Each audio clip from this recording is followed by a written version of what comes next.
Hello, welcome to current affairs factory. तो चलिए आज हम एक नए टॉपिक के बारे में बात करने वाले हैं। टॉपिक है कि जो ऑनलाइन चाइल्ड सेक्स पोर्नोग्राफी होता है, ठीक है, वहाँ पे बच्चों का किस तरह से एक तरह से बोल सकते हैं हैरेसमेंट किया जाता है। तो उसके बारे में एक एडिटोरियल आया है, ठीक है, आपको द हिंदू में, ठीक है।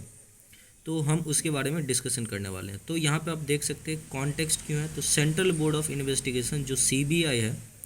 उन्होंने कंडक्ट किया है कुछ searches across state and UTs, ठीक है। और इस पार्टिकुलर सर्च का नाम दिया गया है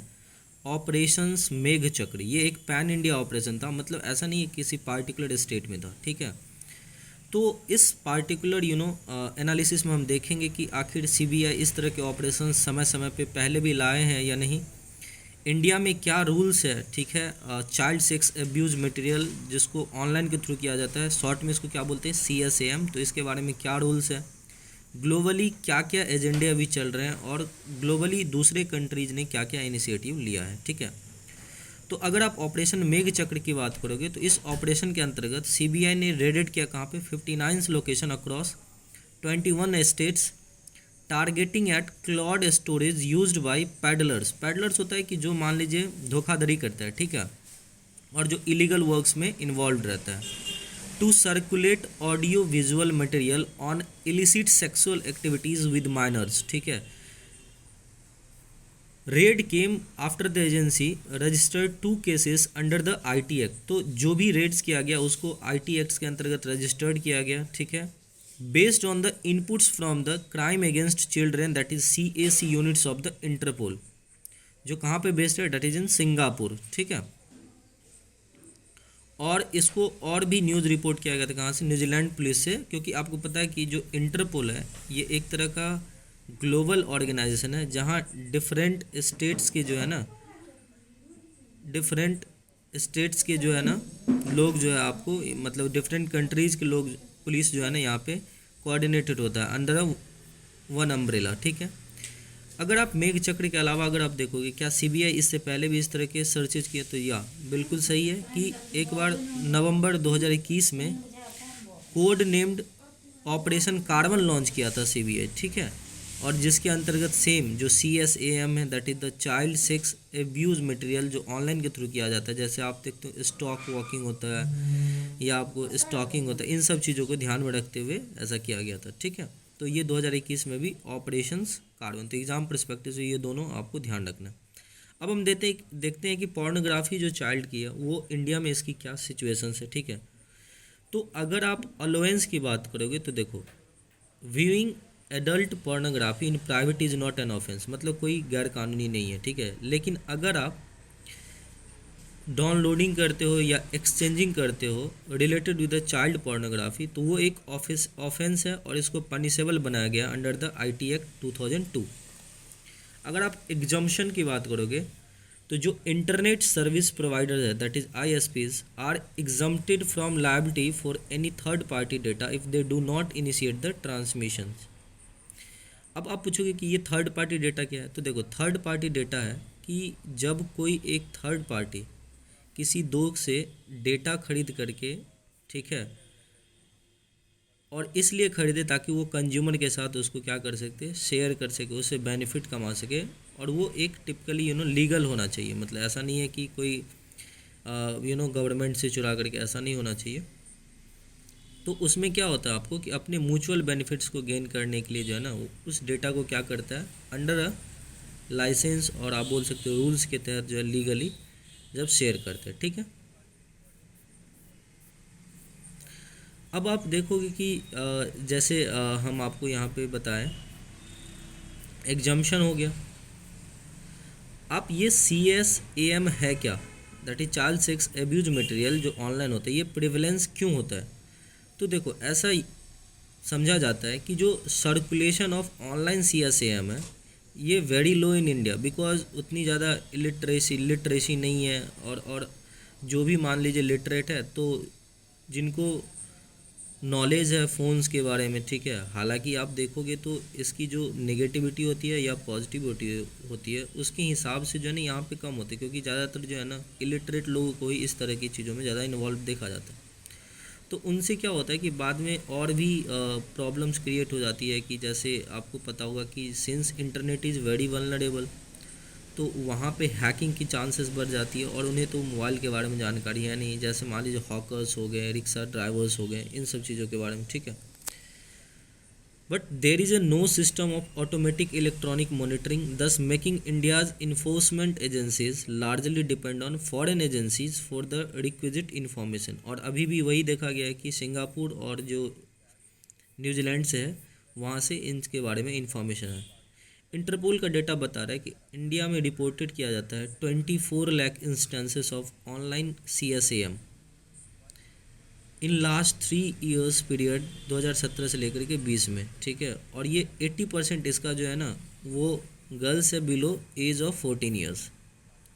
अब तक इंडिया ने क्या कोशिशें की है, तो देखिए अगर आप सुप्रीम कोर्ट की अगर कुछ रूलिंग्स को देखो, जैसे श्रेया सिंघल केस 2015 की है,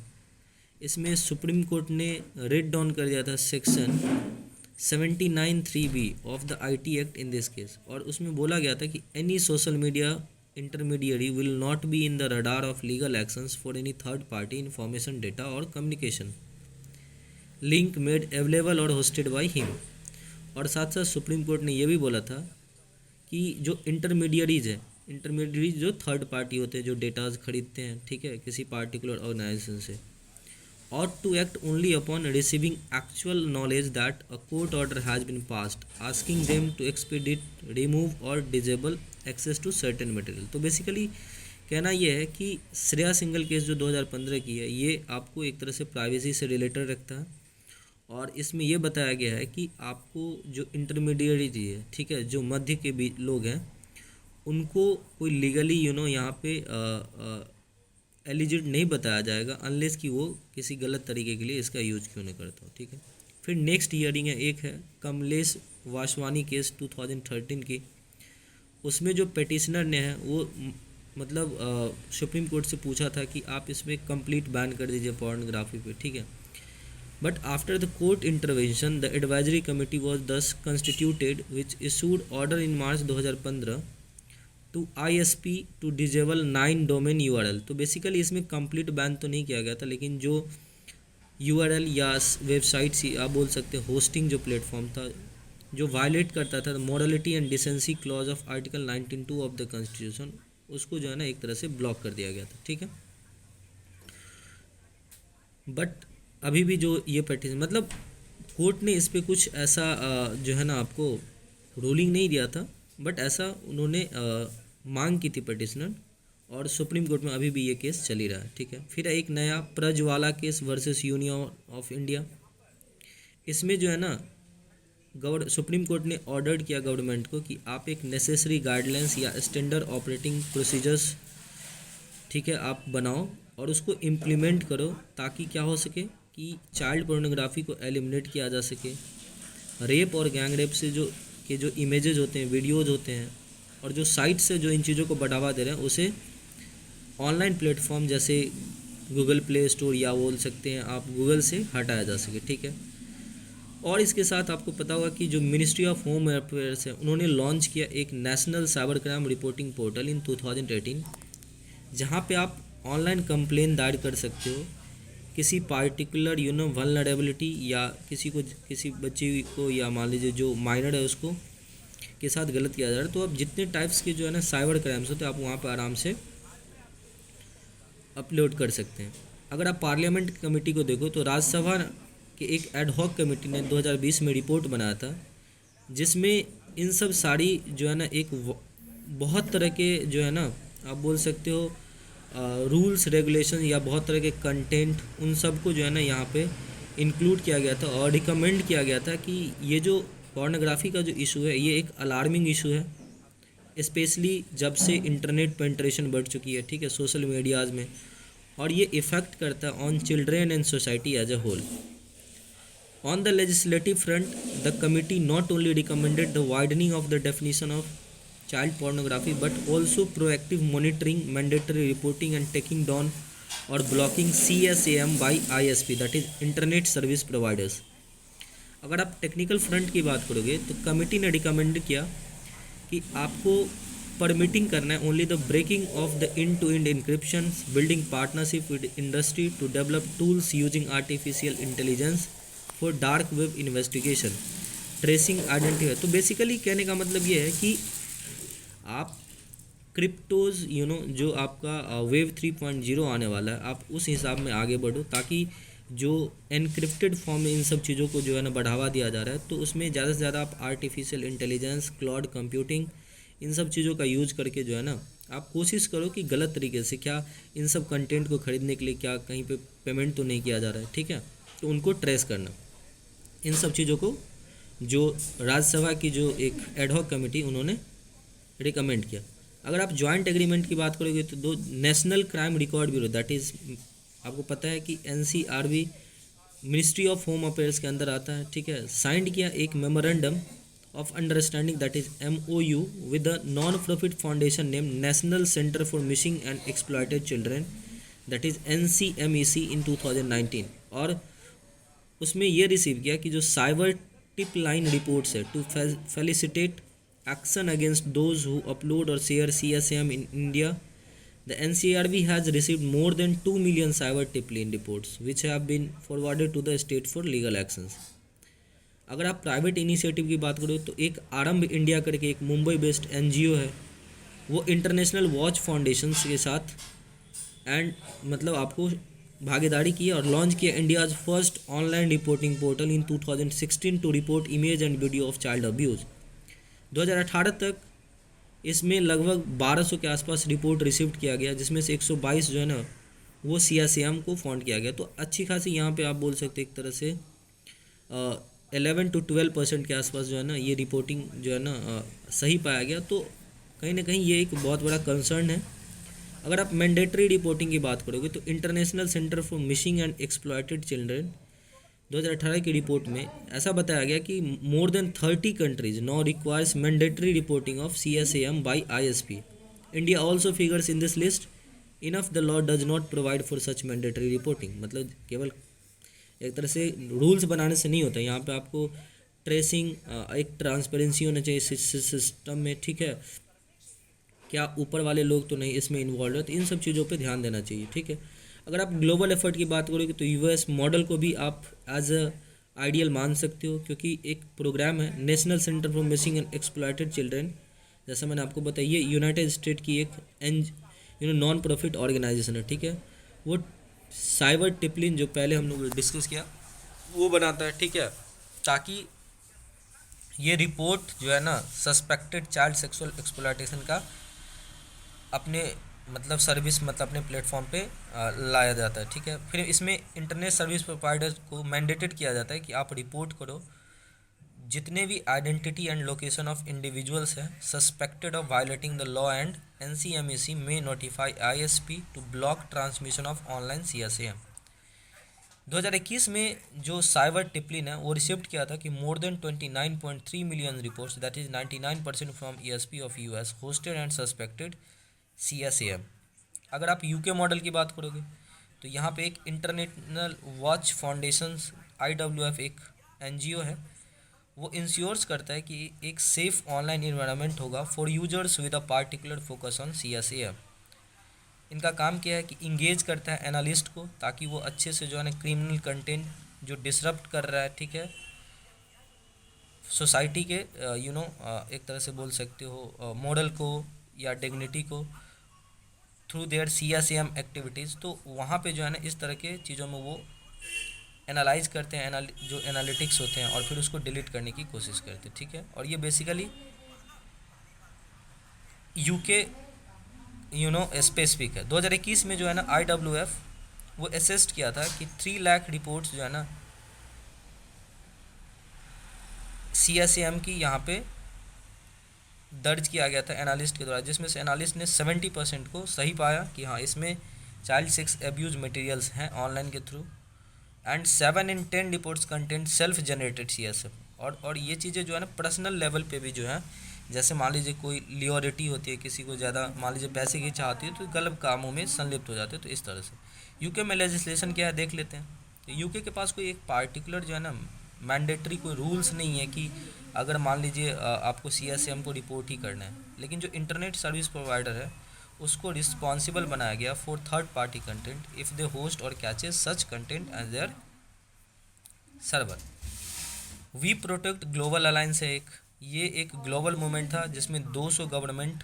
प्राइवेट सेक्टर कंपनीज और सिविल सोसाइटीज ऑर्गेनाइजेशन जो है ना टुगेदरली वर्क करते हैं ताकि ट्रांसफॉर्म किया जा सके the global response to child sexual exploitation and abuse online. ठीक है, अगर आप कोऑर्डिनेटेड इन्फोर्समेंट की बात करें तो एक इन होप एक ग्लोबल नेटवर्क है 50 हॉटलाइंस की, जिसमें 46 मेंबर कंट्रीज़ है। वो प्रोवाइड्स करता है public with a way to anonymously report CSAM। तो मान लीजिए जो एनोनिमस है, जैसे मान लीजिए आपने सुना होगा जो जो आपको जब आप मान लीजिए आपको अपनी एनोनिमिटी, अपनी आइडेंटिफिकेशन को चुराना रहता है, तो आप क्या करते हो, थर्ड पार्टी का जो आपका इंटरनेट हीडर होता है उसको आप यूज करते हो। तो उस तरह के साइट से जो इस मतलब CSAM मटेरियल्स आता है, तो उसको एनालाइज करने के लिए, उसको ट्रेस करने के लिए कोऑर्डिनेटेड इन्फोर्समेंट है दैट इज़ इन होप, जिसमें 46 मेंबर्स हैं। ये सिक्योर करता है कि जितनी भी IT इंफ्रास्ट्रक्चर है, ठीक है, ICCAM hosted by Interpol and facilitate the exchange of CSAM reports between hotlines and law enforcement agency. अगर आप ICCM की बात करोगे तो ये क्या है, IC चाइल्ड एब्यूज़ मटेरियल्स, ठीक है, इज़ अ टूल, मतलब यहाँ पे I फॉर आई और यहाँ पे C का मतलब SEE, फिर उसके बाद CM का मतलब child abuse material, is a tool to facilitate image that is video hashtag fingerprinting and reduce the number of duplicate investigation. अगर आप डेटा की बात करोगे तो 2021 में जो है ना, the number of exchange content URL stood at more than 9 lakh, out of which more than 4 lakh contained illegal content. About 72% of all illegal content URL were removed from the internet within 3 days of the notice and take down order. अब point ये है कि इतनी सारी concerns, even इफ़र्ट्स भी है, different level पे countries भी एफर्ट्स कर रहे हैं, फिर भी करना क्या चाहिए। रूल्स देखिए, कंक्लूजन ये बताता है कि इंडिया ज्वाइंस करे इन होप, क्योंकि इंडिया अभी तक मेंबर्स नहीं है इन होप का, और एक हॉटलाइंस मतलब एक ऐसा कम्युनिकेशंस का एक तरह से बोले इंफ्रास्ट्रक्चर तैयार करे जहाँ इंटरपोल के साथ, ठीक है, ताकि डिफरेंट कंट्रीज़ के जो भी बेस्ट नेटवर्क्स है जो इन सब चीज़ों में माहिर हैं, जैसे यूरोपियन कंट्रीज़ हो गए, जैसे आपने यहाँ पे देखा सिंगापुर, न्यूजीलैंड, उनसे तत्परता के साथ जो इन कोलैबोरेट करके और जितने भी चाइल्ड एब्यूज़ जो मटेरियल्स होता है उसको इमीडिएटली दूर करने की कोशिश कर सके। ठीक है, तो इन सब चीज़ों के जो स्टेप्स होते हैं, क्योंकि रूल्स बनाने से नहीं होता, रूल्स का इम्प्लीमेंटेशन आप किस तरह से करते हैं, that is very very important. तो आप ध्यान रखिएगा एग्जाम पर्सपेक्टिव से। ये मेंस से रिलेटेड मैंने आपको आर्टिकल्स, एडिटोरियल को एनालाइज किया, लेकिन आप यहाँ पे जैसे मैंने आपको बताया कि ऑपरेशन मेघचक्र और जो आपका है यहाँ पे उनके बारे में आपको ज़्यादा ध्यान रखना है, और साथ साथ ये जो आपका ऑपरेशन कार्बन है, ये दोनों CBI लॉन्च किया था, एक 2021 में और अभी 2022 में। तो उम्मीद करते हैं आपको सेशन अच्छा लगा होगा। अगर अच्छा लगे तो प्लीज़ हमारे वीडियो को लाइक कीजिए, हमारे चैनल को सब्सक्राइब कीजिए और बेल आइकन को दबाना ना भूलिए, और दोस्तों को रिकमेंड कीजिए। Thank you so much for watching this video.